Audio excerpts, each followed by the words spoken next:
Risk की बरकत का वजीफा।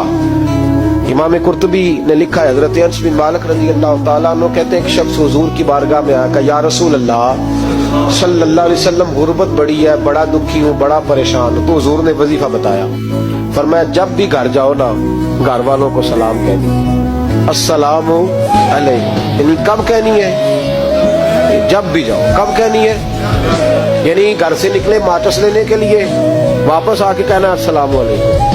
फिर घर वालों ने कहा हो याद ही नहीं रहा था, वो तो चीनी भी खत्म हो गई है। फिर गए चीनी लेने, तो वापस आके फिर अस्सलामु अलैकुम। उन्होंने कहा खो नाराज ना होइएगा, पति भी नहीं चाहेगी।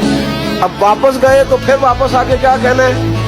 तो नबी पाक सल्लल्लाहु अलैहि वसल्लम ने फरमाया जब भी घर जा अस्सलामु अलैकुम कह और 3 दफा सूरत इखलास पढ़ दे। और सूरत भी वो बताई जो सबको आती है, कुल हुवल्लाहु अहद अल्लाहु समद लम यलिद वलम यूलद वलम यकुल लहू कुफुवन अहद। 3 दफा ये पढ़ दे।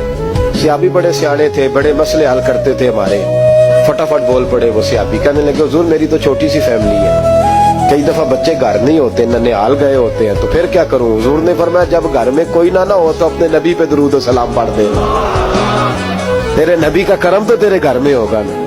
हजरत अनस बिन मालिक रज़ी अल्लाह तआला अन्हु फरमाते हैं कि हम इंतजार में थे कि बंदा वापस आए और रिजल्ट बताए। कहते हैं वो कुछ दिनों के बाद वापस आए तो अजीब बात की उन्होंने।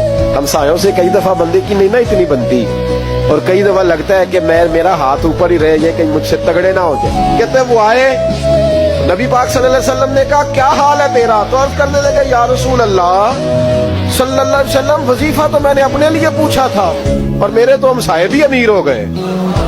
हुजूर तो मैंने अपने लिए पूछा था और मेरे दाएं बाएं वाले लोगों को बड़ी बरकत हुई है। तो मेरे महबूब मुस्कुराने लगे। हुजूर फरमाने लगे गोया बरकतें तेरे घर में जब बरसी हैं तो छिन छिन के उनका फैज़ अल्लाह ने तेरे हमसायों को भी अता फरमाया।